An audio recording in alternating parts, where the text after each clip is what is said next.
the intellectual fall of humanity, enlivened thinking as a path to the spiritual world. In recent lectures, I have spoken about human consciousness in our time. It poses one of the tasks of the Anthroposophical Society that must be accomplished. Modern consciousness can be achieved only when the tasks of culture, and indeed of civilization as a whole, are grasped from a spiritual scientific point of view.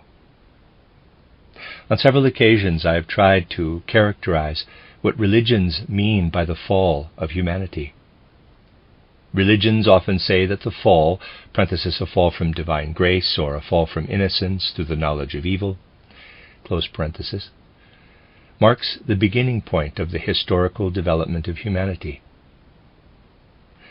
Over the years, I have pointed out that the fall encompasses a significant change that has occurred during the course of human development. The growing independence of the human being from the immediate guidance of divine spiritual powers. We know that consciousness of this independence, this autonomy, appeared when the consciousness soul emerged during the first half of the 15th century of the post-Christian or Common Era, CE. We have spoken about this turning point on many occasions. Actually, the entire course of human development, preserved in history and myths, was a preparation for this moment in which the individual became conscious of human freedom and independence. A preparation for humanity's struggle on earth to develop its self-generated capacity to discern and to make decisions, rather than to depend upon the direct guidance of divine spiritual powers. Religious statements of belief point to a cosmic earthly event when the spiritual and soul instincts, which guided human morality in ancient times, disappeared as the human capacity for decision-making arose. With regard to the moral impulses of humanity, the way in which religions understood it, human beings placed themselves in opposition to the guiding spiritual powers portrayed in the Old Testament as the Yahweh or Jehovah powers. It is as if human beings from a certain point no longer felt that the divine spiritual powers were active within individuals, and instead that individuals had to become active themselves. Thus, with regard to the overall morality of humanity, human beings felt as if they had become sinful, whereas if they had remained under the instinctive guidance of divine spiritual powers, it would have been impossible to fall into sin.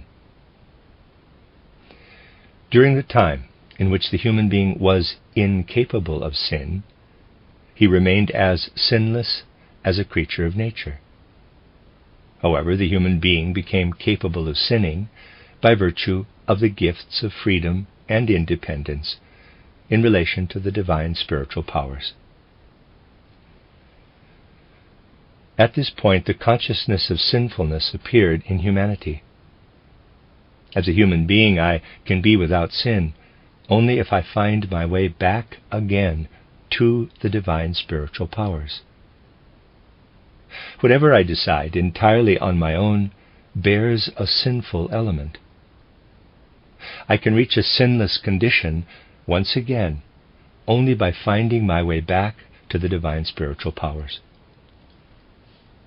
The consciousness of human sinfulness was at its strongest during the Middle Ages, and that is precisely the time during which an awareness of the intellectuality of the human being began to develop as well.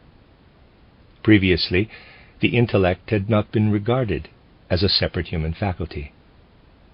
And so, as the human being became aware of the faculty of the intellect and began to develop the substance and content of intellectual activity, the intellect, with some legitimacy, became infected by the parallel awareness of the consciousness of sin. Initially, human beings did not say that the intellect, as it developed during and after the 3rd and 4th centuries CE, was infected with a consciousness of sin.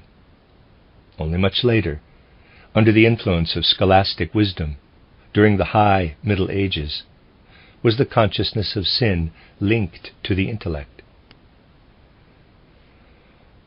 The scholastic wisdom of the Middle Ages said that no matter how ingeniously the human intellect can be put to use, we can apply it only to the external physical realm of nature. Through the intellect we can prove the existence of divine spiritual powers, but the intellect cannot lead us to a direct knowledge of divine spiritual reality. We can, however, believe in divine spiritual powers, and we can also believe what has been revealed to us through the Old and New Testaments. Thus the human being who in earlier times had felt morally sinful, that is, removed or alienated from divine spiritual powers, felt an intellectual sinfulness as well as a moral sinfulness during the period of medieval scholasticism. Scholastic wisdom acknowledged that the human intellect could know the physical sense-perceptible world. But during the High and Late Middle Ages, 1100 to 1450 CE, human beings thought that as human beings they were too base, too limited in their own powers, to reach up into the region of knowledge in which they could grasp the spiritual. Even now we do not notice how independent the intellectual fall is from the more general moral fall. But scholasticism transferred the sense of moral sinfulness and human baseness to the intellect. To limit the use of the intellect to the sense-perceptible world was an extension of moral sinfulness, one that by implication disqualified the intellect from investigating spiritual reality. When scholastic wisdom passed into the modern natural scientific perspective, the connection between scholastic wisdom and the old moral sinfulness was completely forgotten. Indeed, the direct connection between scholasticism and modern natural scientific knowledge is often denied.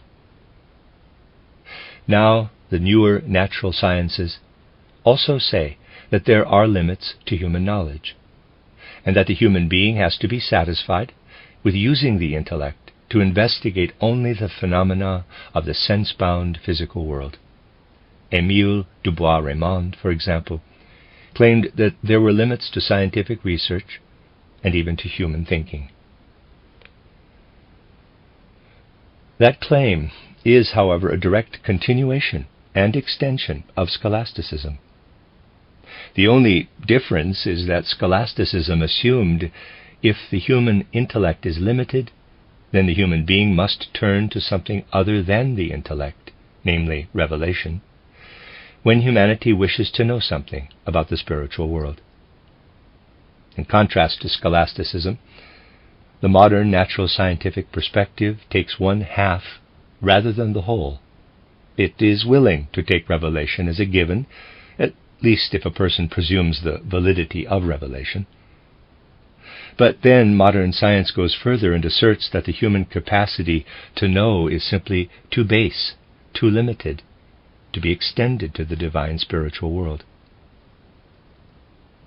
When scholasticism was in full bloom, during the High and Late Middle Ages, the constitution of the soul was not as it is today. At that time it was assumed that with your intellect you could obtain knowledge from the world of the senses, but you also felt that you could still experience the flowing together of the human being and the sense world by using the intellect. Scholasticism also thought that the human being could rise to revelation when seeking to know something about the spiritual realm that by definition could not be grasped intellectually. But it was not taken into account consciously by the scholastics that into the ideas they put forward about the sense world, there also flowed living spirituality. And that is what we must recognize fully today. The concepts of the scholastics were not without spirit, whereas today concepts about the sense world exclude the spiritual.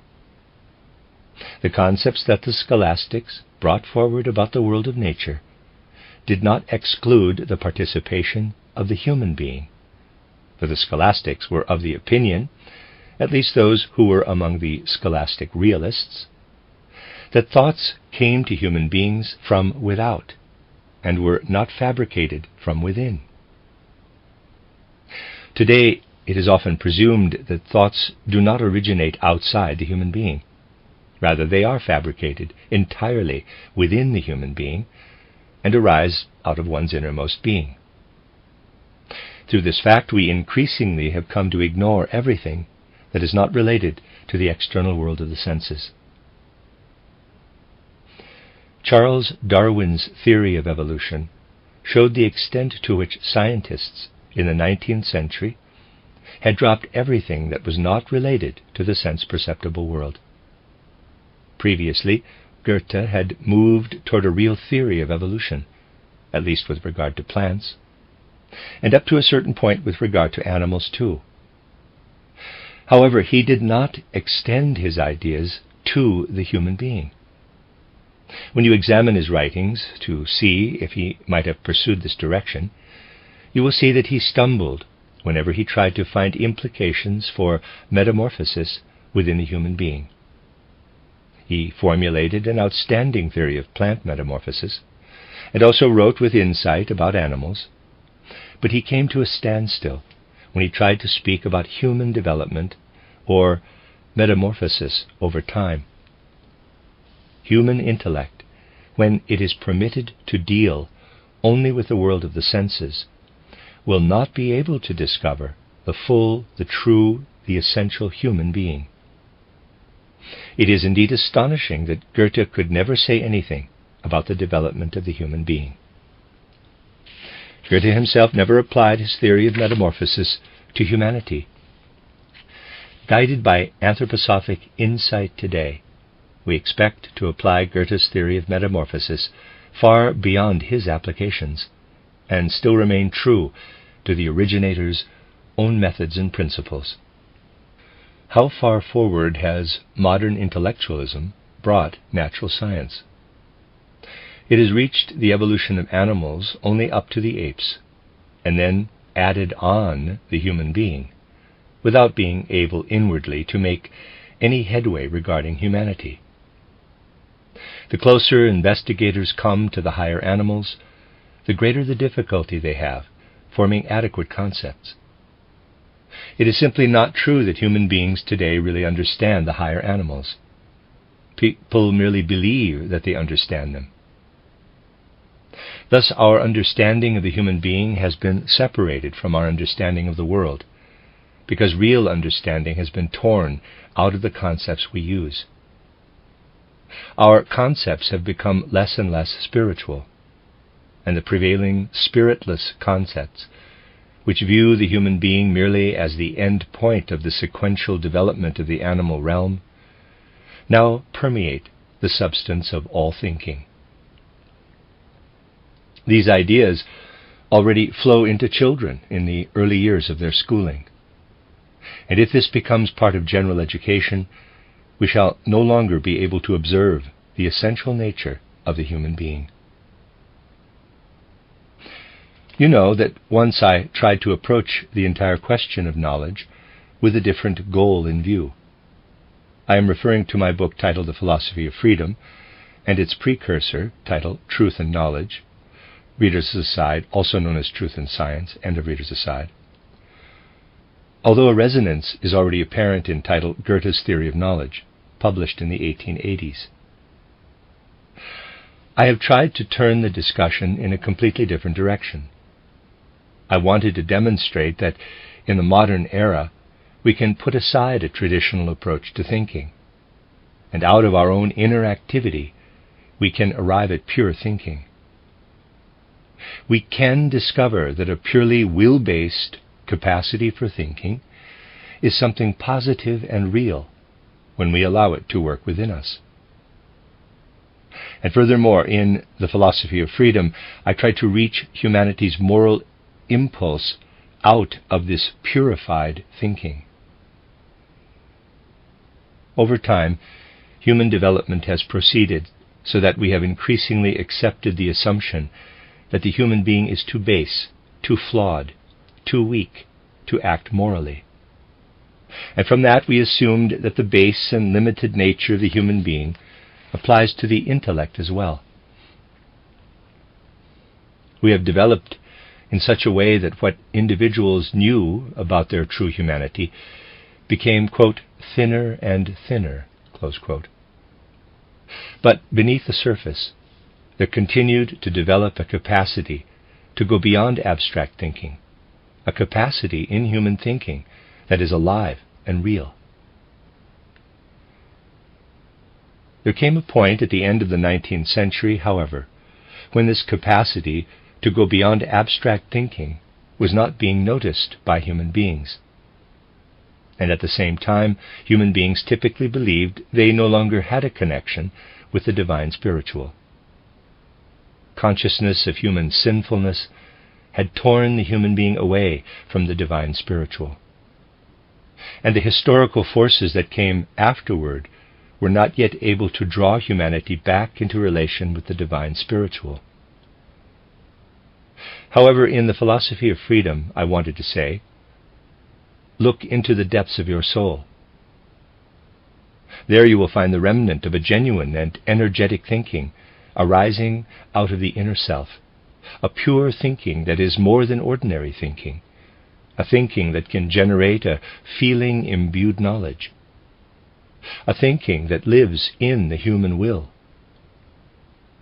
And this enlivened, pure thinking, working together with the will, can become the impulse for moral actions.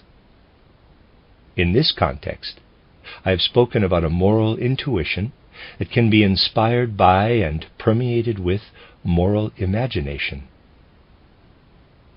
But this can become a living reality only if the path you choose, even in the face of the increasing separation of the human being and the human intellect from the divine spiritual, is the path that leads you once more to the divine spiritual.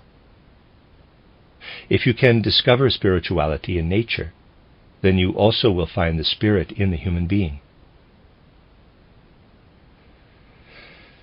I said some years ago during a lecture in Mannheim, and it was a lecture, I might add, that has not received much attention, that humanity in its present stage of development is capable of reversing the fall of humanity into sinfulness. The fall of the human being was understood, first of all, as a moral fall, which was extended later to the human intellect in a way that limited the human capacity of knowing to the realm of nature. But let me emphasize that the human being can achieve knowledge of the spiritual when it has been filtered through pure thinking. In this way, the human being can reverse the moral fall and ascend to the divine spiritual through the spiritualization of the intellect. We have considered what in older epochs was known as the moral fall of the human being. Then we have traced the influence of this moral fall upon the course of human development over time. As a result of our explorations, we now can think about an emerging ideal for humanity. We can think about creating a compensation for the fall along a path that leads to the spiritualization of knowledge and to the renewal of our recognition of the spiritual nature of the cosmos. Through the moral fall of humanity, we have separated ourselves from the gods. Now, by means of a new path of knowledge, we can find our way to the gods again. We must transform descent into ascent.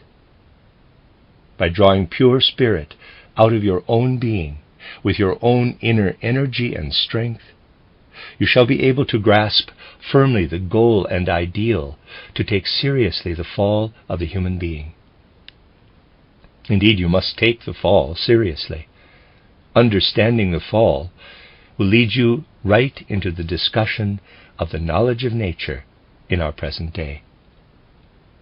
You will need courage in order to use your powers of thinking and understanding to add to the older understanding of the fall, to find the possibility of overcoming the fall through self-generated renewal.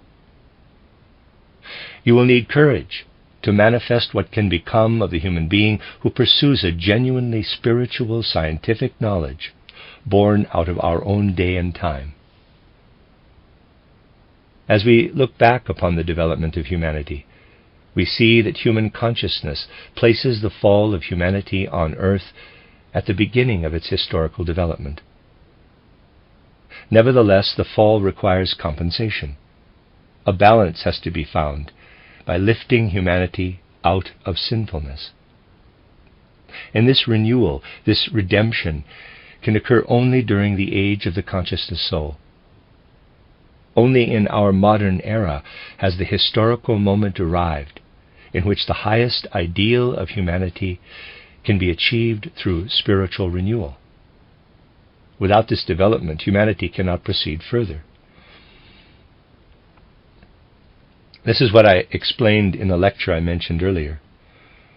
In the modern period, the concept of the moral fall of the human being was carried over from the medieval era.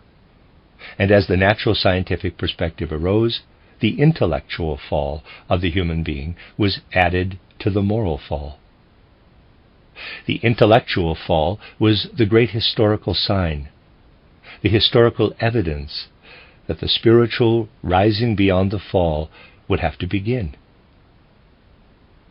What does this spiritual rising beyond the fall, this spiritual ascendance, imply? It means that we must come to a true understanding of the Christ. Those who still grasp something of this understanding, who have not lost the Christ under the influence of newer theology, have said that the Christ is a higher being who came to earth and was incarnated into an earthly body. They have drawn upon the written traditions that proclaimed the Christ. They have even spoken about the mystery of Golgotha. But now the time has come in which the Christ must be genuinely understood. People resist a genuine understanding of Christ, and the way this occurs is characteristic of our time. You see, even if only a spark of Christ is living within them, what must follow from it? They would have to be clear that Christ as a heavenly being came down to earth. He spoke to human beings not through an earthly language. Rather, he spoke out of a cosmic perspective. We too would have to exert ourselves to understand him. We would have to learn how to speak a cosmic language, one that would carry us beyond our earthly experience.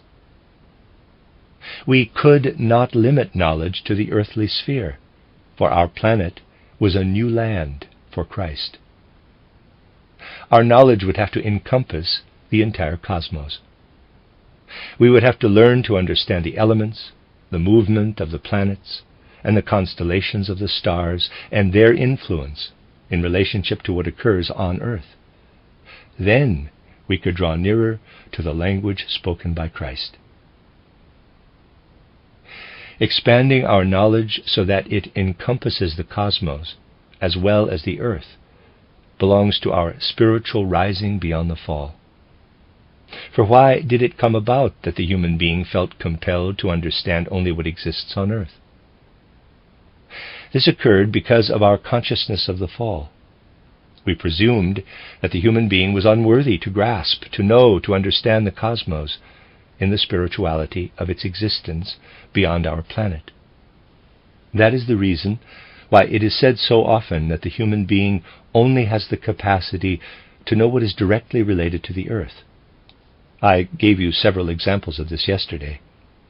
It is presumed that the human being can understand the fish only as it lies on the table, or the bird in its cage. The consciousness that the human being can rise above a purely earthbound knowledge does not exist in our so-called civilized natural science. Science typically makes fun of anything that is not earthbound. If you begin to talk about the stars, even that draws ridicule from people with a natural scientific point of view.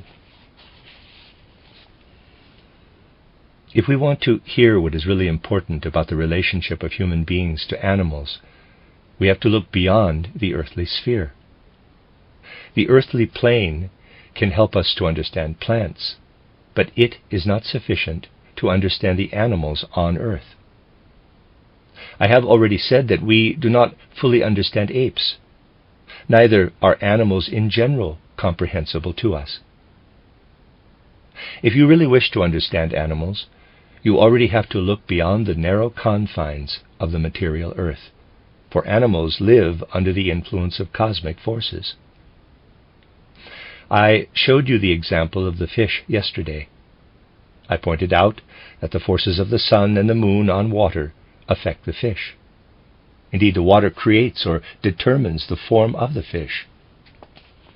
The same is true for the bird in relation to the air. As soon as you enter the elements, you come into contact with forces that are active within the cosmos.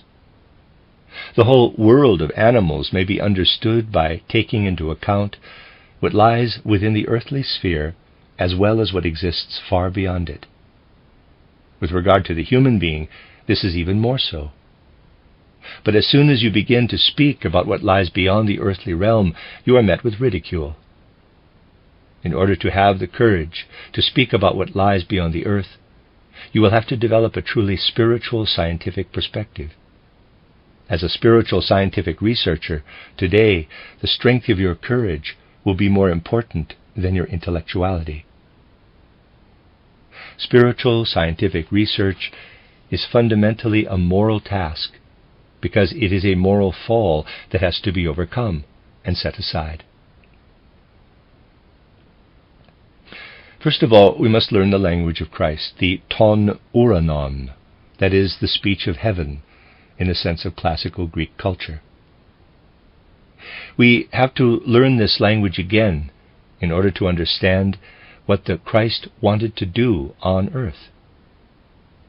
What until now has been referred to as Christendom, and what has been described historically as Christianity, have played roles different from the task we have today. We must learn to understand the Christ as a being whose origins lie beyond the earthly realm. This task is identical with the ideal of raising the human being beyond the grasp of the moral fall of humanity. However, there is a problematic element about formulating this new ideal. You recall that the consciousness of the capacity to sin once made the human being feel humble. In contrast, during our modern period, human beings very seldom show humility. Often those who think of themselves as the most humble are in fact the most proud and arrogant. The greatest arrogance is found in those who strive for utter simplicity in their lives. They set themselves above everyone else, even above the humble soul searching inwardly for spiritual truths. They say that everything must be sought after in its purest simplicity. Such naive natures, who also view themselves as naive natures, are often the most proud and arrogant of all. Nevertheless, during the time of genuine consciousness of the fall of the human being, there used to be truly humble people, and humility was regarded as something valuable in the human being. Since then, people have become more and more arrogant, without there being any justification for this. Why? That can be expressed in words I recently brought to your attention. Why has pride become more and more prevalent? Because many, just like the sleepy shepherd in the nativity play, have ignored the admonition, quote, "Buckle, wake up," close quote. Instead, they fall asleep. There was a time in which human beings felt their sinfulness with wakeful intensity. But now people fall into a drowsy sleep and only dream about a consciousness of the fall. Previously, one awakened to the consciousness of the fall and realized that human beings will remain sinful if they do not take measures to bring themselves back to the path that leads to divine spiritual powers. In the past, that realization has awakened human beings. Today, everywhere you look, you will find that individuals have been awakened to a knowledge of sinfulness. But people doze off again. The dreams come and whisper, quote, "Causality reigns in the world. What happened in the past gives birth to its consequences in the present." Close quote. And so we look up to the stars in the heavens as if they themselves cause affinities and antipathies among the heavenly bodies, a pattern of thought that we follow even down to forces between atoms and molecules, which are regarded as a miniature cosmic system. And the dreaming went further. The dream ended at the point when it was said that we cannot know anything that lies beyond our experience of the senses. Whenever human beings go beyond the realm of sense experience, modern culture calls this supernaturalism. But where supernaturalism begins, there science is said to end. Then the strident tirades of these dreams are brought into the congresses of natural scientific researchers. We hear Dubois-Raymond's discourse, quote, "on the limits of the knowledge of nature," close quote. And when the last sounds of the dream fade, sometimes the traces of a dream are not pleasant and it really turns out to be a nightmare. When the speaker in the dream declares that where supernaturalism begins, there science comes to an end, not only the speaker, but also the whole body of natural science researchers slip into a blissful sleep. Listeners no longer need to activate an inner process of knowing. Everybody can comfort themselves with the certainty that human knowledge is limited to the natural world. And furthermore, there is no possibility whatsoever that the human being can ever reach beyond the limit. The time has come when one can really hear the cry, quote, "Buckle, wake up, the sky is falling," close quote. But modern civilization just yawns, quote, "Let it fall, it is old enough to let go," close quote. That is the state of society today. We have allowed our grasp of knowledge to fall fast asleep. Today's spiritual, scientific, anthroposophic understanding of knowledge can penetrate this sleepiness and resound in a new way. It is possible for the human being to rise beyond the moral fall through self-generated effort. This has to be drawn out of genuine knowledge. And the awakening of human beings today may very well be linked with the growth of pride and arrogance that was formerly only present in a dreamlike manner. Although some anthroposophic circles are not yet ripe enough to rise beyond the moral fall, there is still a lamentably high level of arrogance and false pride. It is part of human nature that the shadow of pride is more likely to prosper than the light-filled potential of human beings. And so, alongside the realization of the need to raise ourselves beyond the moral fall, we also must undertake our own education in the spirit of humility. And we must take in everything in a state of full consciousness. And it is possible to do so. But if pride seems to arise out of knowing, that is a sign that something has gone awry. For when understanding and knowledge are truly present, humility follows quite naturally. It is arrogance to prescribe a program for reform, as if you are implying that you know a social movement or the women's movement from the inside out, and therefore know exactly what would be possible or correct or necessary or the best way to proceed. In such an instance, it is as if you know everything, the issues and the ways to solve them. But in such a case, you do not recognize your own arrogance, because you explain matters as if you know everything. However, if you have achieved a real understanding of a matter, you remain humble, for genuine knowledge can be achieved, I will express it now in a simple way, only over the course of time. If you are alive with real knowledge and understanding, you know that even the simplest truth can be mastered only with difficulty, and through effort that sometimes lasts for decades. Thus the process of inwardly working through a matter prevents you from becoming arrogant. But we must pay attention within the Anthroposophical Society of being fully conscious of the greatest ideal for humanity today, rising above the moral fall. And at the same time be awake and watchful to avoid the corrosive influence of pride and arrogance. Today the human being needs a strong commitment to truly grasp the being of knowledge, so that we are not satisfied with just knowing a few anthroposophic catchwords about the physical body, the etheric body, reincarnation, and so forth, in order to appear to be a model of anthroposophic wisdom. Wakefulness helps us to guard against pride, and it must be cultivated as a new moral quality. It has to be taken into our meditation. Then the rising beyond the moral fall can really come into being. For the experiences that we have in the physical world are the ones that also lead us over into the spiritual world. These experiences must guide us toward devotion to the innermost capacities and strengths of the soul, rather than to promulgating the truths of a particular program. Above all, we must have a sense of responsibility toward every single word that we express about the spiritual world.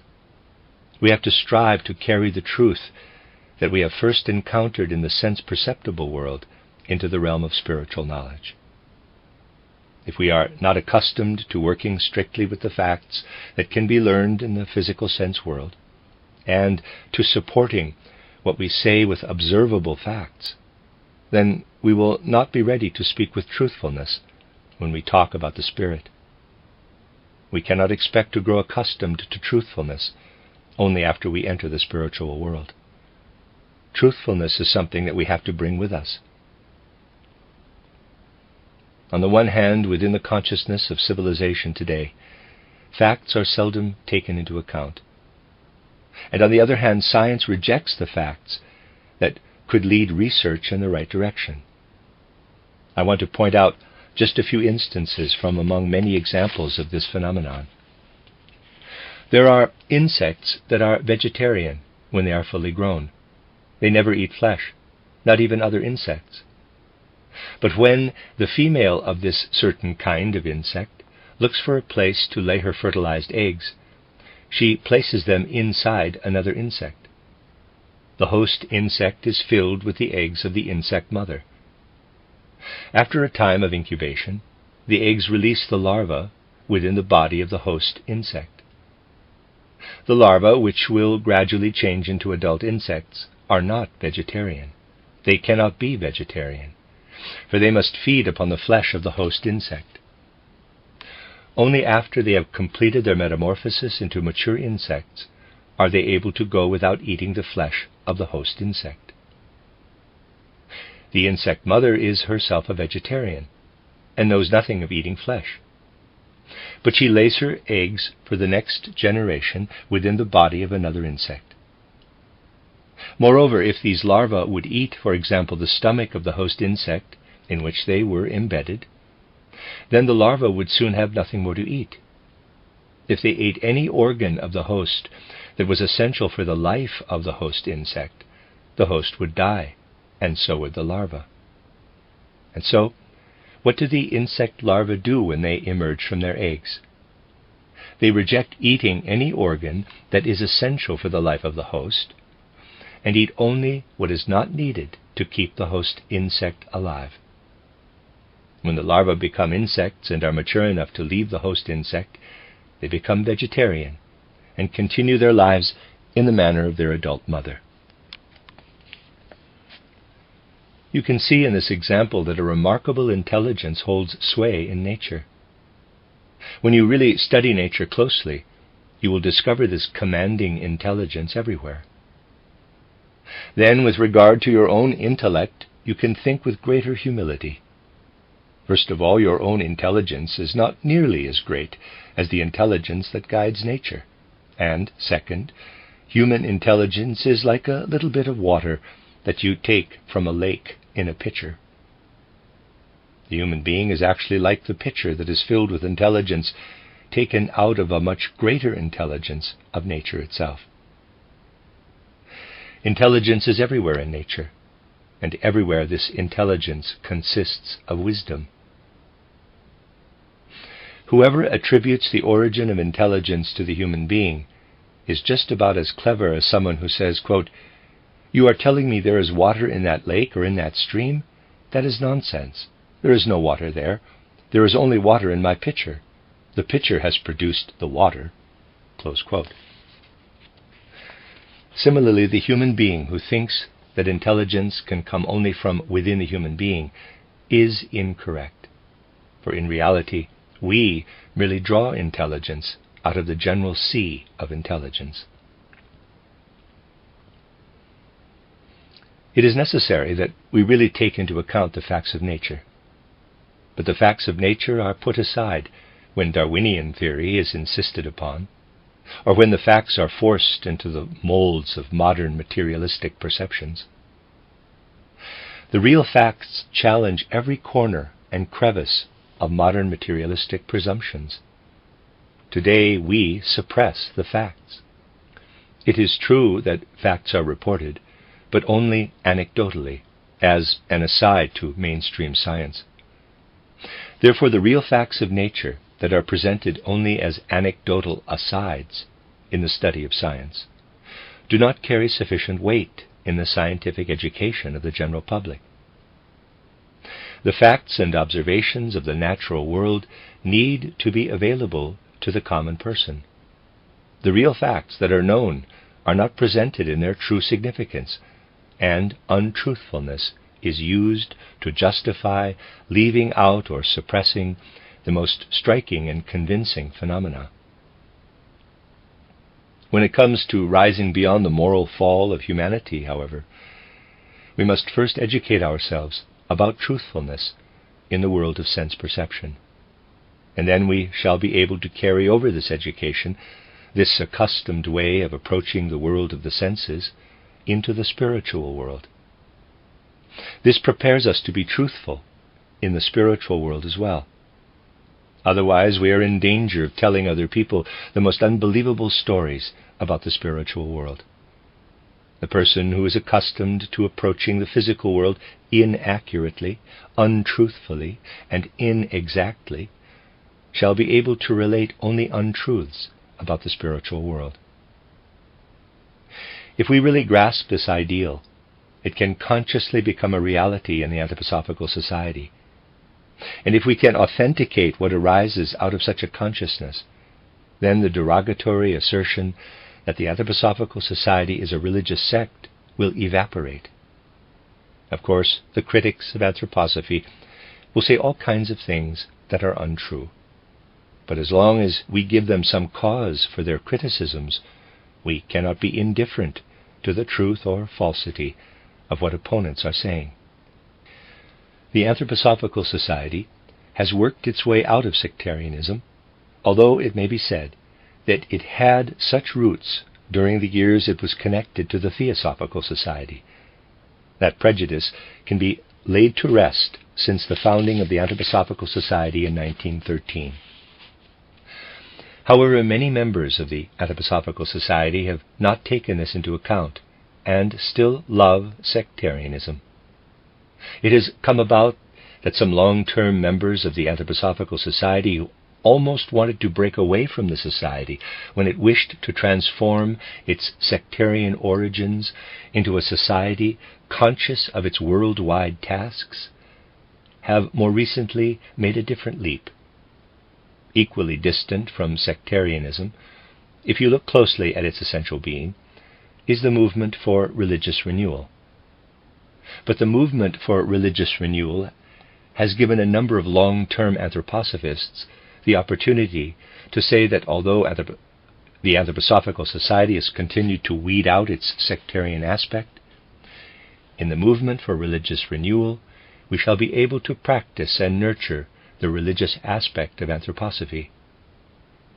And so it may come about through anthroposophists themselves that the movement for renewal could become a desert of sectarianism, something that does not need to occur. We can see that if the Anthroposophical Society wishes to become a reality, the courage to lift ourselves once again into the spiritual world must be actively cultivated. Then, both art and religion can blossom in the Anthroposophical Society. If we take into account the nature of our artistic forms, we shall recognize that they live in the being of the anthroposophical movement itself, and time and again must be discovered anew. Likewise, the true deepening of religion lives within those who find their way back to the spiritual world, and who take seriously the rising beyond the fall through their own efforts.